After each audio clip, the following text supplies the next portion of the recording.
Hello everyone, welcome to my channel Life Success Academy 1 पर आप सभी का बहुत बहुत स्वागत है। तो आज की इस क्लास में हम डीएसएसबी प्रीवियस क्वेश्चनों को हल करने वाले हैं, जो कि होने वाली डीएसएसबी टीजीटी पीजीटी की परीक्षा की दृष्टि के से यह बहुत ही महत्वपूर्ण है। इसलिए क्लास में अंत तक बने रहें।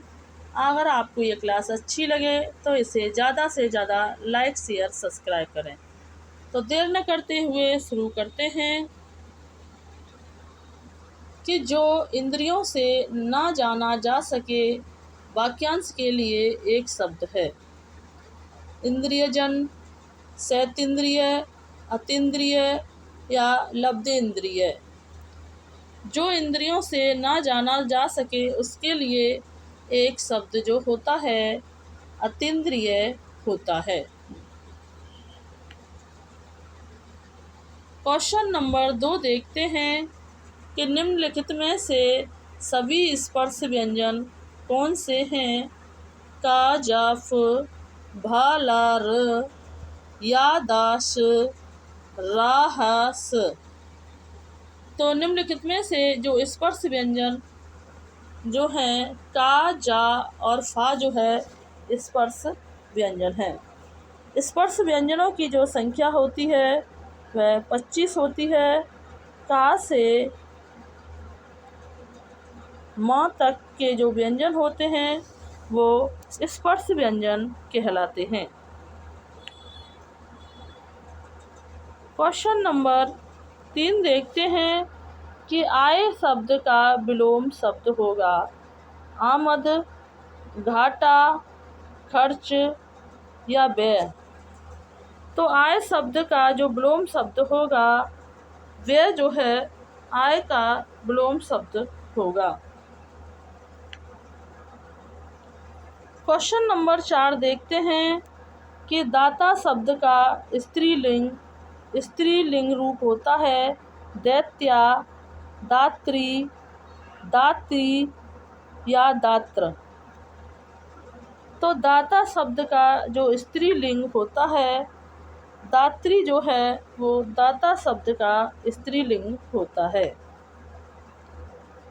क्वेश्चन नंबर 5 देखते हैं कि अमृत का पर्यायवाची शब्द है माधुर्य है, हलाहल है, पावन है या पीयूष है। तो अमृत का पर्यायवाची जो शब्द है पीयूष जो है वो अमृत का पर्यायवाची शब्द है।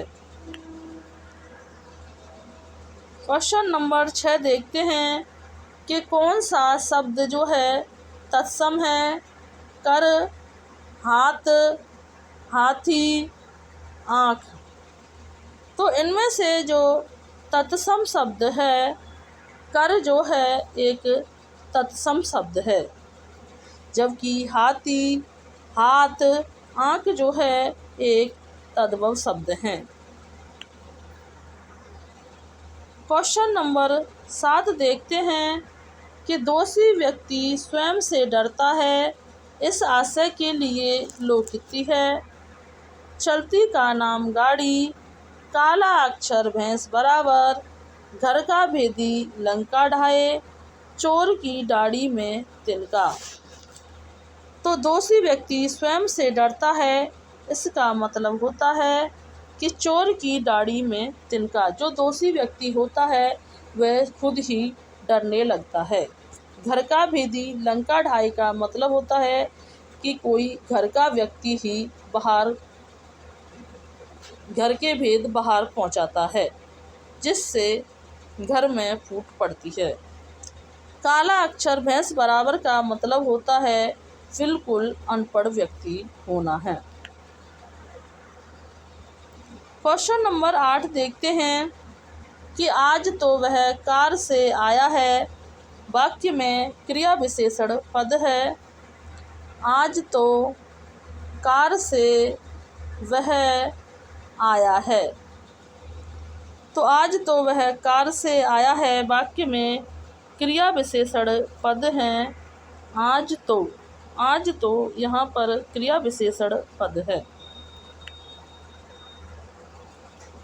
नेक्स्ट क्वेश्चन देखते हैं कि अव्ययी भाव समास वाला शब्द छांटिए।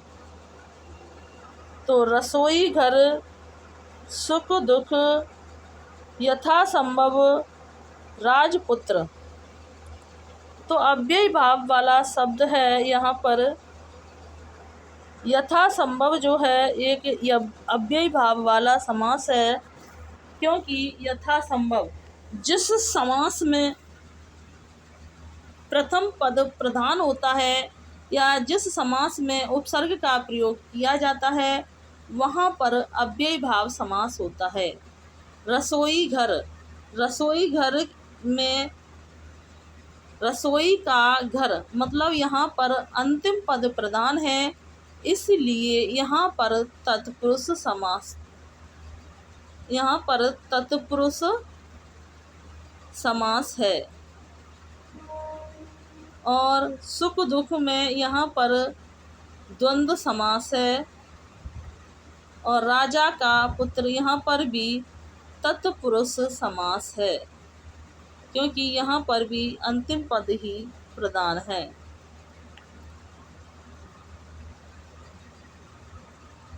क्वेश्चन नंबर 10 देखते हैं कि स्वर संधि वाला शब्द है। स्वर संधि वाला शब्द है सद्भाव, मनोरथ, अन्वय या चिन्मय।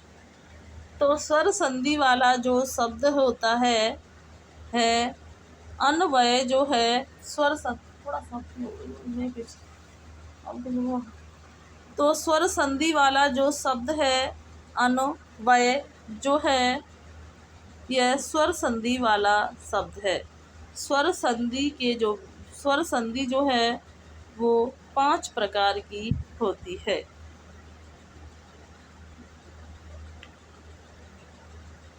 क्वेश्चन नंबर 11 देखते हैं कि बहाना बनाना इस अर्थ के लिए मुहावरा होगा।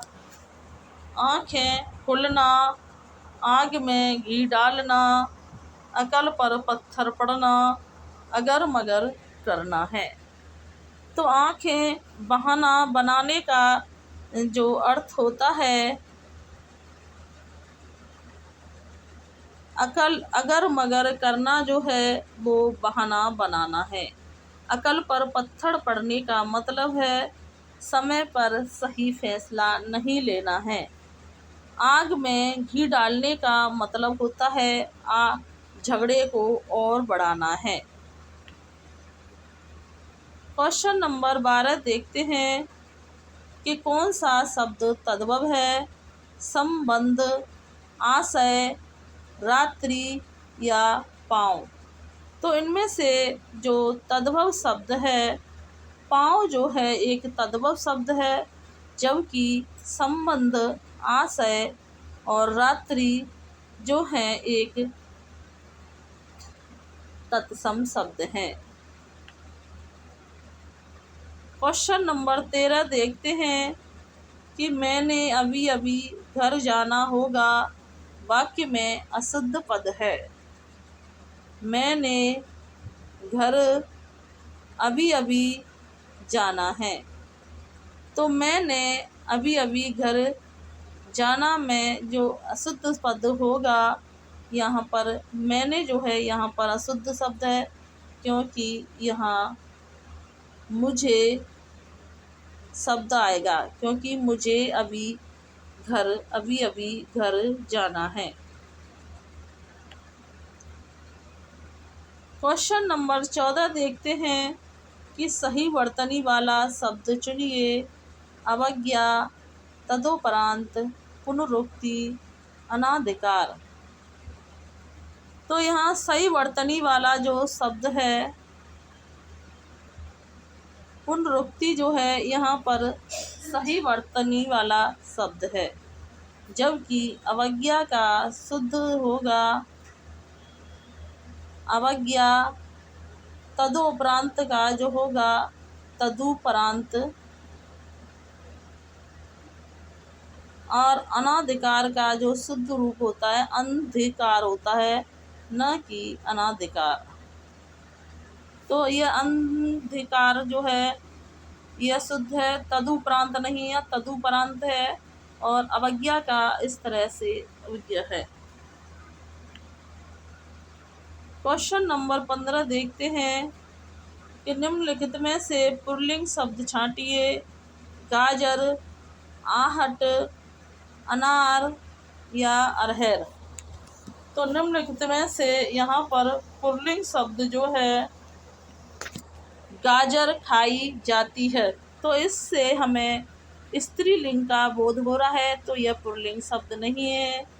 आहट, आहट हो रही है, तो यहाँ पर भी आहट हो रही है, स्त्रीलिंग का बोध हो रहा है। अनार खाए जाते हैं, अनार खाया जाते हैं, तो यहाँ पर अनार जो है एक पुल्लिंग शब्द है, जबकि अरहर काटी जाती है, बोई जाती है।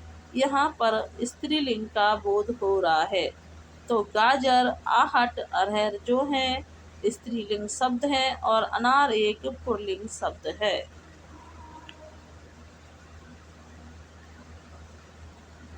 प्रश्न नंबर 16 देखते हैं कि कुलीन शब्द में प्रत्यय है। कुलीन शब्द में प्रत्यय है इन, ईन, ना और लीन। तो कुलीन शब्द में जो प्रत्यय है इन जो है कुलीन शब्द में प्रत्यय है।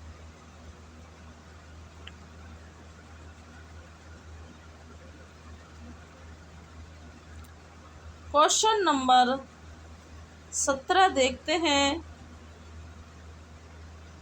कि अनुवाद शब्द में कौन सा उपसर्ग लगा है। अनुवाद शब्द में कौन सा उपसर्ग लगा है। अन, अन, अन या अनु। तो अनुवाद शब्द में जो उपसर्ग लगा है यहाँ पर अनुवाद में अनु उपसर्ग लगा है। क्वेश्चन नंबर 18 देखते हैं कि वह पुस्तक पढ़ रही थी, वाक्य का काल है।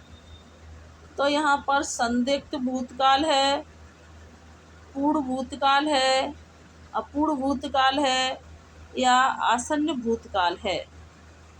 तो संदिग्ध भूतकाल जो कहते हैं जहाँ संदेह की अवस्था होती है या संदेह का आभास होता है, वहाँ पर संदिग्ध भूतकाल होता है।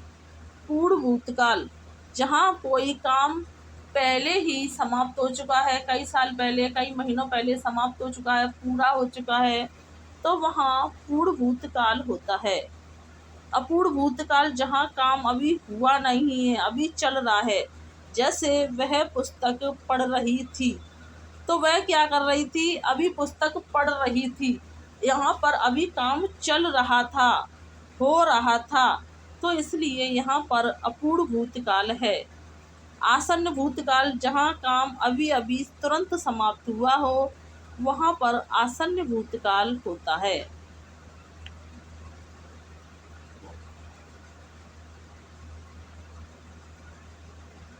नेक्स्ट क्वेश्चन देखते हैं कि निम्नलिखित में से मूल स्वर वाला वर्ग छांटिए। आ, ए, ओ, आ उ, ए ओ उ, आ ई उ। तो इनमें से जो मूल स्वर हैं आ, ई, उ जो हैं मूल स्वर हैं। क्वेश्चन नंबर 20 देखते हैं कि निम्नलिखित में से विशेषण छांटिए। निम्नलिखित में से विशेषण छांटिए। भावना, भवन, सुंदर या माधुर्य है। तो निम्नलिखित में से जो विशेषण शब्द जो हैं, सुंदर जो है एक विशेषण शब्द है, जबकि भवन एक जातिवाचक है और भावना और माधुर्य जो हैं ये विशेष भाववाचक विशेषण है।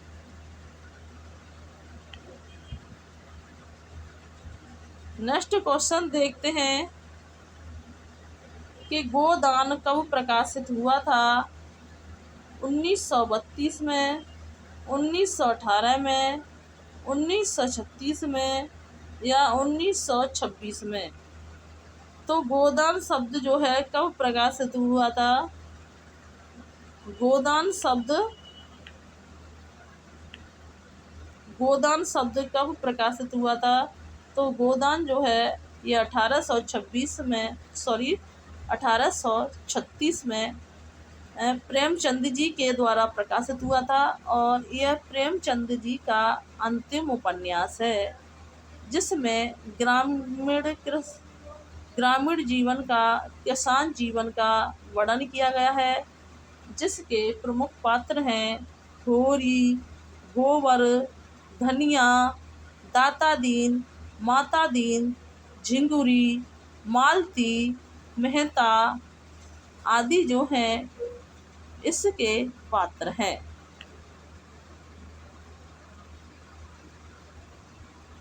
नेक्स्ट क्वेश्चन देखते हैं कि यदि गद्य कवियों या लेखकों की कसौटी है तो निबंध गद्य की कसौटी है, यह कथन किसका है। यदि गद्य कवियों या लेखकों की कसौटी है तो निबंध गद्य की कसौटी है, यह कथन है हजारी प्रसाद द्विवेदी का, रामचंद्र शुक्ल का, रामविलास शर्मा का या महावीर प्रसाद द्विवेदी का। यदि गद्य कवियों या लेखकों की कसौटी है तो निबंध गद्य की कसौटी है। तो यह जो कथन है यह कथन जो है वो रामचंद्र शुक्ल का कथन है। नेक्स्ट क्वेश्चन देखते हैं कि हिंदी प्रदीप पत्र के संपादक थे। हिंदी प्रदीप पत्र के संपादक थे बद्री नारायण चौधरी, भारतेंदु हरिश्चंद्र, प्रताप नारायण मिश्र और बाल कृष्ण भट्ट। तो हिंदी प्रदीप के जो संपादक जो थे वह बाल कृष्ण भट्ट जो हैं हिंदी पत्र के संपादक थे, जो कि हिंदी प्रदीप जो है यह इलाहाबाद से निकलने वाली पत्रिका है।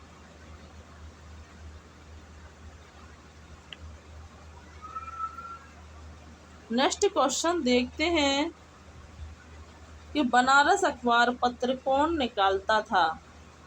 राजा लक्ष्मण सिंह, राजा राम मोहन राय, भारतेंदु हरिश्चंद्र, राजा शिव प्रसाद। तो बनारस अखबार कौन निकालता था। तो बनारस अखबार जो निकालते थे राजा शिव प्रसाद सिंह जो हैं वो बनारस अखबार निकालते थे। और शिव प्रसाद सिंह जो थे वो भारतेंदु जी के गुरु थे। नेक्स्ट क्वेश्चन देखते हैं कि निम्नलिखित में से कौन सा शब्द सही सुमेलित नहीं है।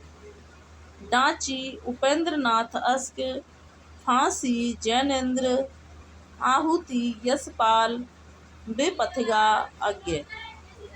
तो निम्नलिखित में से जो सुमेलित नहीं है तो आहुति जो है यशपाल की रचना नहीं है, जबकि यह प्रेमचंद की कहानी है।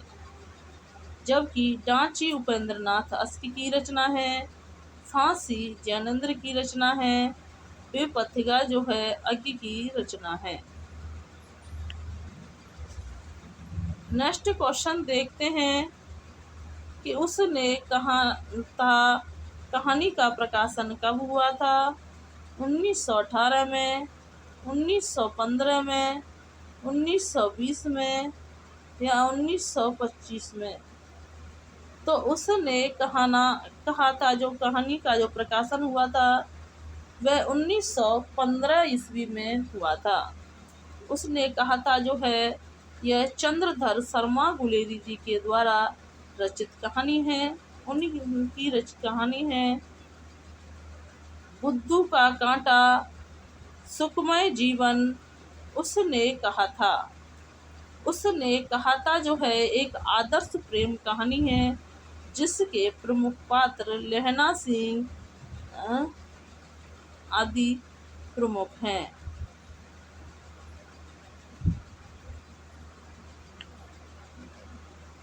नेक्स्ट क्वेश्चन देखते हैं कि निम्नलिखित में से कौन सा सही सुमेलित नहीं है।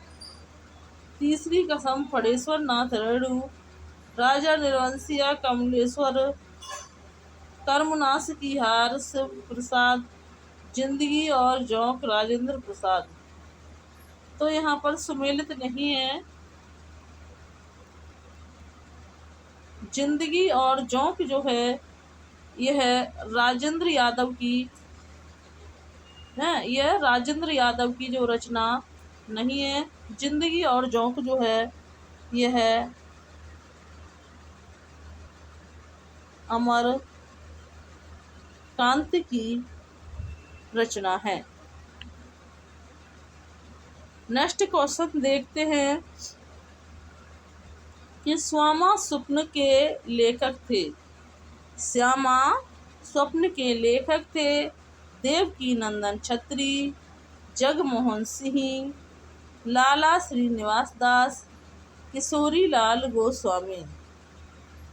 तो श्यामा स्वप्न उपन्यास के जो लेखक थे जगमोहन सिंह जो हो कौन जगमोहन सिंह जो हैं वो श्यामा स्वप्न उपन्यास के लेखक थे। नेक्स्ट क्वेश्चन देखते हैं कि साहित्य लोचन किसकी कृति है। साहित्य लोचन किसकी कृति है। रामचंद्र शुक्ल की, बाल मुकुंद गुप्त की, महावीर प्रसाद द्विवेदी की या बाबू श्याम सुंदर दास की। साहित्य लोचन जो है किसकी कृति है। साहित्य लोचन जो है बाबू श्याम सुंदर दास की कृति है।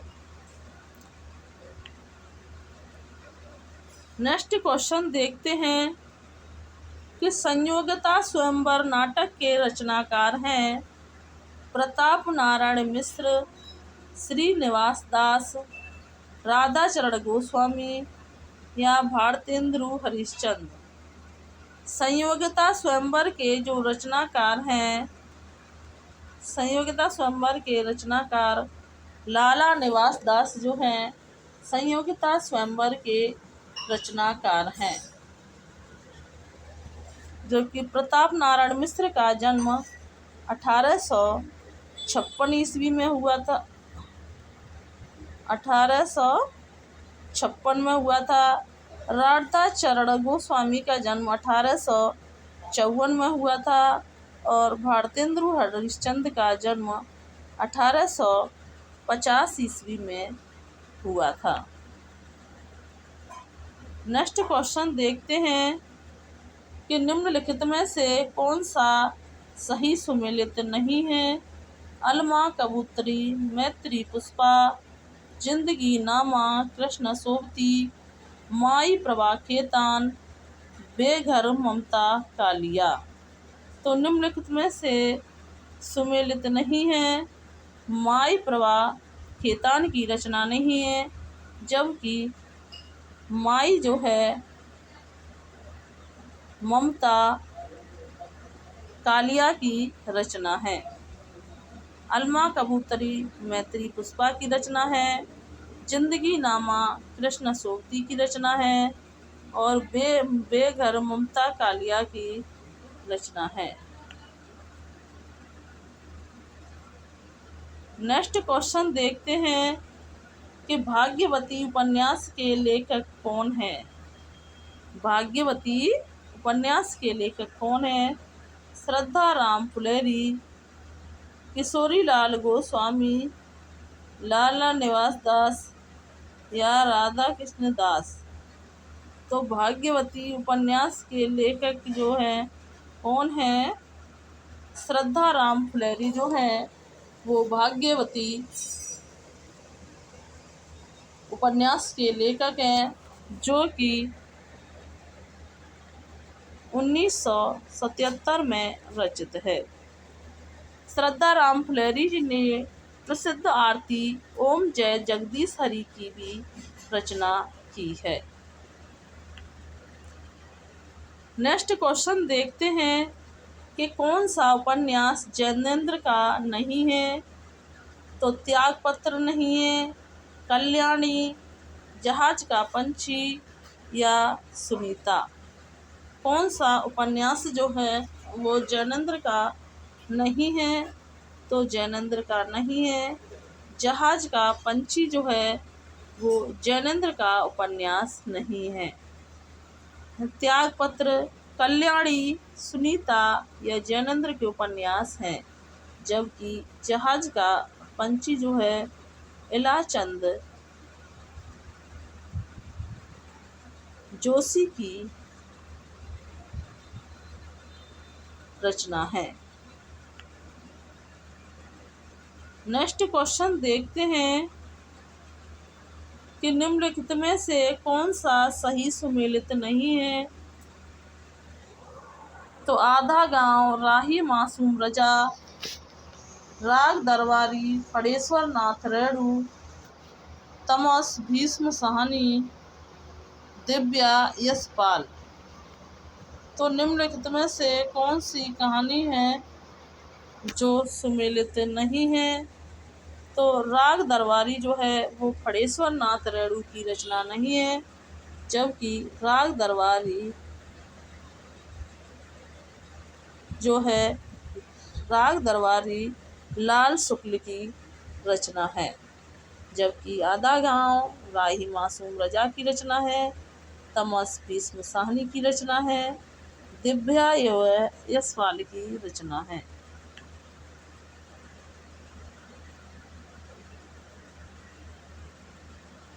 नेक्स्ट क्वेश्चन देखते हैं कि निम्नलिखित में से कौन सा सही सुमेलित नहीं है।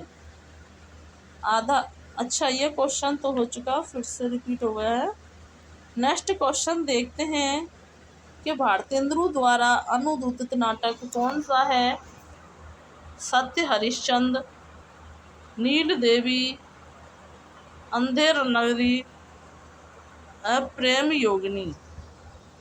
तो भारतेंदु हरिश्चंद्र के द्वारा जो अनुदित नाटक है सत्य हरिश्चंद्र।